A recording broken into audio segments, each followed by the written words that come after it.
Welcome back in, Radio Row, Super Bowl 51. Our coverage is brought to you by Corona and Corona Light. Now joining us, Pittsburgh Steelers' very own Steven Johnson, and also Caroline Blakely, the president and CEO of Rebuilding Together. First off, let me be polite and chivalrous. How are you first? Oh, fine, thank you. Thank you for having me. Well, thank you for coming on. And Steven, how are you? I'm doing good. How are you? I'm doing great. All right, so I went to college with Tyler Medikevich, as they now call him Dirty Red in Pittsburgh. Yep. How did that nickname come about? I think because we do a drill called Backs on Backers during training camp. And just the fact that he was able to get down and just be dirty, I guess kind of just go at it, with anybody. Wasn't really scared to go against anybody and on different drills and stuff like that. And then it just came. It might have been the hairdo, the red hair, the red beard, and everybody just started calling him Dirty Red. So I've known Tyler since he was a freshman in college. We both went to school together at Temple University, the best university in America, of course. I know you went to Kansas. We'll get into all that in just a little bit. But Tyler's someone, and you've had an incredible story as well, but you saw what Tyler was able to do. No one knew who Tyler Medikevich was, and then he ended up winning Defensive Player of the Year in college football. So you talk about his work ethic, I guess it's showing in the NFL as well. Yeah, definitely. I mean, he was a good rookie for us this year. I mean, he made a lot of plays on special teams and stuff like that. And, I mean, he's just somebody who just goes out there and works hard. You know what I mean? It could be in the NFL for a long time. Now, I know you got hurt this year, so how are you feeling? I feel good. I'm almost back to 100%, so I can't wait for, OTAs and stuff like that pretty much. So what's in store for you next year? Like, what are your expectations now for next year? I mean, my expectations, number one, is just to solidify myself, on the Pittsburgh Steelers roster, and then push for some playing time. You know what I mean? Getting on the defense, on the field on defense and different packages and stuff like that. Everybody knows I'm a very good special teams player, and that's kind of what I do. I've been known as being a very good special teams player throughout the whole league. But, I'm ready to take that next step and, put my film on the field on defense. I'm sure as you go around from radio station to radio station here on Radio Row, as it's just a zoo here, everyone asks you about Big Ben Roethlisberger with his comments. So I'm going to do the traditional radio right now. Big Ben and his comments. I don't think he's retiring. How about you? Nah, I think he might have been, just feeling a little down right after that loss when we said that. But I think I have a good feeling that he is going to come back and make another run at it, because we do have the key components to, being a Super Bowl team. Especially if we get Martavis Bryant back. That's going to be a huge addition. And our defense is going to be rock solid. So, we're right on the brink of being world champions. And I think next year is the year, and I believe that we're going to do it. When you walk into that locker room and you see Big Ben, won 2 Super Bowls, Antonio Brown, to me, best wide receiver in football, Le'Veon Bell, one of, if not the best backs in the NFL, what's that like? It's kind of weird because these guys, I'm around them every day, but at the same time, they're friends. You know what I mean? So it's just like, wow, he's that good. Okay, well, he's that good. Well, he's that good too. You know what I mean? And we kind of just feed off each other and just compete. I know during training camp, I didn't want to go against anybody but Le'Veon Bell. And sometimes he beat me, sometimes I beat him. And it was just going back and forth. And ultimately, we were making each other better. And especially during the offseason, I'm going to put myself in that environment again. Be with my friends, my teammates, and we're going to go train together and get ready to make a push to win a world championship. And you have to have a team that is able to gel like that off of the field in order to win a championship. On the field. The Facebook Live stuff, I know that's always been a big topic of conversation. Yeah. I know, here we go. I have to do this. But with the Facebook Live, I had a problem with it, just that's like a private, sacred moment in the locker room. And that's where I thought he took it too far. Right. Does it have any effect on the game next week? No. That's inane. That's stupid. It's ridiculous. When something like that occurs in the locker room, what do the guys say about it? We thought it was all funny. Really? To tell you the truth, we didn't necessarily know AB was going live at the time, but half the time when he goes live, we're like in the camera, you know what I mean? Because he's got all the followers, so we want to get followers too. So we plug in our Instagram, plug in our Twitter, and it's a fun thing. I think just the timing maybe, or, while Coach was speaking, the cool down period is kind of what got him. If he was on Instagram Live, it would have went away. But he was on Facebook Live, and it stayed. So, it's a learning lesson, but all in all, it didn't have any effect to the game. Coach Tomlin, made his remarks, said, okay, this is what we're going to do about this situation, move on. And nobody really thought too much of it. So you went to high school in Wallingford, PA. We're on in South Jersey and Philadelphia right now. Strathaven High School. Yep, your story is unbelievable. Walk on. You went to prep school. You got injured. Yeah. You ended up at Kansas. So just describe that story and all the hard work that it took to get to this point right now. I mean, my story's a long one. Go ahead. We got time, my friend. only started 1 year in high school at Strathaven High School. How does that happen? Maybe I was a late bloomer. I mean, I don't know.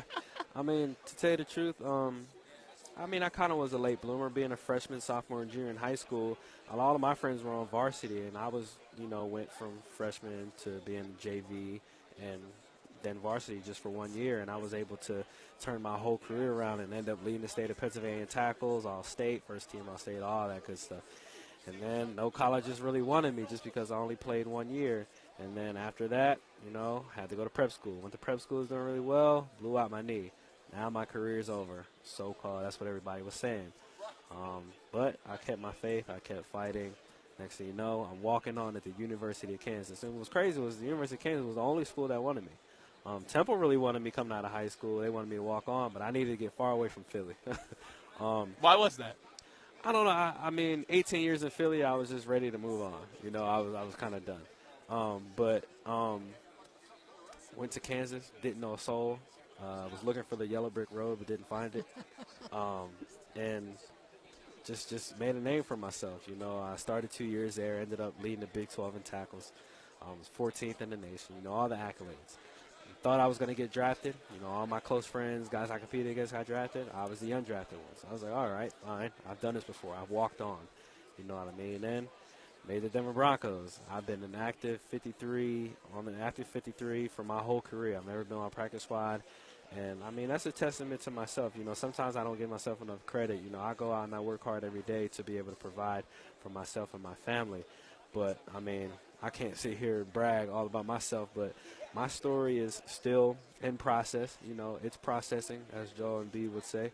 There we go. Trust the process. Trust the UTTP process. Yeah. And he's also a Kansas Jayhawk, so I That's true. gotta Rock Chalk Jayhawk, baby. I gotta look out for my Jayhawks. But my story, I mean, it's not over. I'm going into my 6th year in the NFL, and I'm looking to play, another maybe 8 years. You know what I mean? And I have the ability to do it. I just got to continue to work hard. Did you always knew you were that good? Deep down inside, I knew I could play, especially in high school. I knew I was good. Then going to college, going to Kansas, I was a little unsure. I was like, I know I'm good, but everybody talks about D1 and all these guys being, like, super strong and super big. So my first practice in pads, I was out there like, it's do or die. Like, if you hit me, it's going to hurt really bad, so I'm going to try to hit you as hard as I can. So I went out there with all effort and was able to adjust and be like, oh, this isn't bad. It's just football. And then going to the NFL was the same thing. And I'm like, oh, I can do this. You know what I mean? So now to myself, like, I know I'm a good football player, and I have the potential to be a great football player. But being a great football player takes a lot of determination, effort, and focus.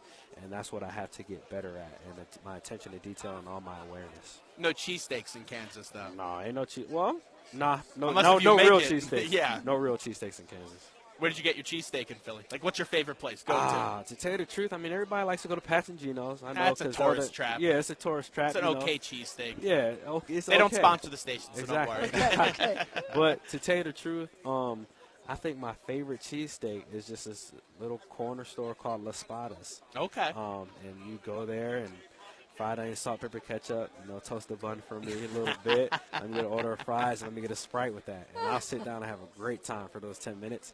And then 20 minutes later, I'll feel like crap.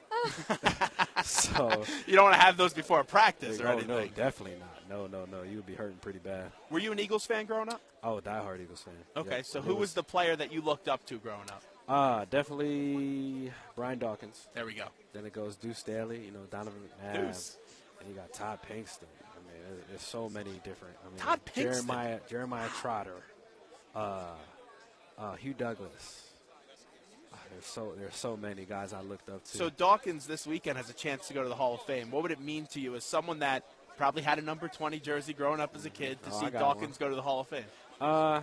That'll be a good accomplishment. I know because I kind of know him personally, not really, that he didn't think he was good enough to make it to the NFL because he didn't think he had enough interceptions. But the fact that he was able to to give back to the game. When he was playing on that high level, he was actually giving back to the game because people like us were watching. And now we know how to play at that high level and at that intensity because of Brian Dawkins. And, of course, he's got plenty of stats. So to see him go to the Hall of Fame is just a great honor. You know what I mean? I'm seeing Jerome Bettis over there. He's part of the Steeler Nation. He's in the Hall of Fame. And that's where, if you're in the NFL, you want to be in the Hall of Fame. If you want to be a great player. And you got to pick those guys' brains and see how they did it. You know what I mean? And to tell the truth, it's all in the focus. Stephen Johnson with us right now, and we'll talk about what you're promoting in a few seconds with Rebuilding Together. Of course, we'll get on Caroline Blakely in just a few seconds. This game coming up on Sunday, give me your defensive analysis. If you're trying to stop Tom Brady's offense, if you're trying to stop Matt Ryan's offense, what do you do? You're going to have to mix it up. You're going to have to mix it up big time, especially because Tom Brady he's just an assassin at what he does. So you play man, they're going to pick you. You play zone, they're just going to sit in their little holes, catch balls, and next thing you know, they're 8 yards, 10 yards down the field every time. For Matt Ryan, I think his offense is very well balanced. They got two good running backs that can tote the rock pretty good. Of course, they got Julio Jones that can, take the top off, and they got Mohamed Sanu. I mean, they got a lot of guys that work well as a team. And I think if you're playing against Tom Brady, you got to mix it up. And you got to, the details, the execution. You just got to have that down, and then you got to match it with physicality. And if you're going against Matt Ryan, you're going to have to be physical. You're going to have to kind of rough his feathers up a little bit. Same with Tom Brady because he doesn't like pressure. And Vic Beasley, I believe, will do that a little bit. But all in all, man, you're just going to have to play as a team on both sides of the ball and be able to get it done. All right, now let's take care of the real important business while we're all here today. That's Rebuilding Together, and Caroline Blakely, President and CEO of Rebuilding Together. Tell me what you're doing this weekend and this coming up soon. Well, we're lucky enough to have the NFL sponsor us as a charitable event that occurs during these few days. So tomorrow we're going out to a low-income neighborhood here in Houston called Independence Heights, and we're with the NFL players that are coming out with us, and we're going to rebuild some houses, community center, and a museum because it's a very historic site here in Houston. It's the first incorporated town, African-American town in Texas. So what we do nationally every day of the year is we repair low-income homeowners' homes. So we let them stay in their communities. We give them repairs for free. We have great sponsors like Lowe's and CBRE and others that sponsor this event and all of our events throughout the year. We're throughout the country doing this every single day. But tomorrow's a special day because it's the NFL kickoff to rebuild.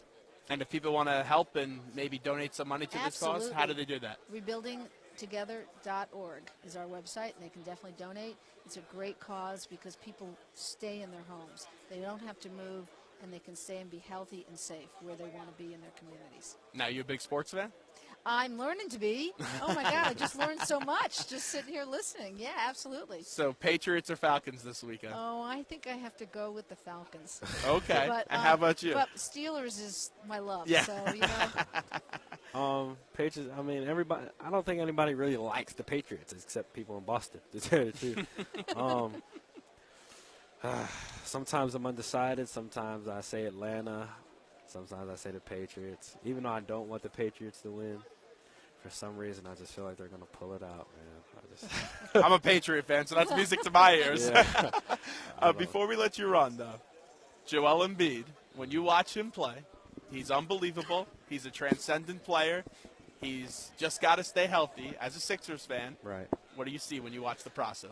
When I see Joel Embiid play, I've said to my friends, I say he's literally doing what Allen Iverson did. He's bringing that city together. The energy's coming back. You know, they may not have the best record right now, but they are winning.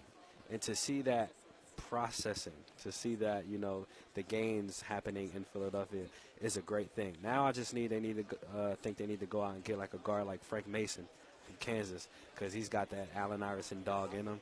And then with Frank Mason and Ben Simmons and Joel Embiid and Jahlil Okafor and Nerlens Noel, I mean, you get a young, scary squad. You know what I mean? I'm not sure if we're on Cleveland or Golden State's level, but right now that team could potentially push for championships later on. Me, you, and Ty, we got to go to a Sixers game. Hey, just let me know. I'll be there on the floor. I'll bring the cheesesteaks. We'll go to the game. It'll all be fun, and we'll show Tyler a little bit about the process. Yes, sir. Because he got to trust the process. Yep. All right, there we go. Zach Gelb Show. Thank you so much. Both appreciate it. Thank you very much.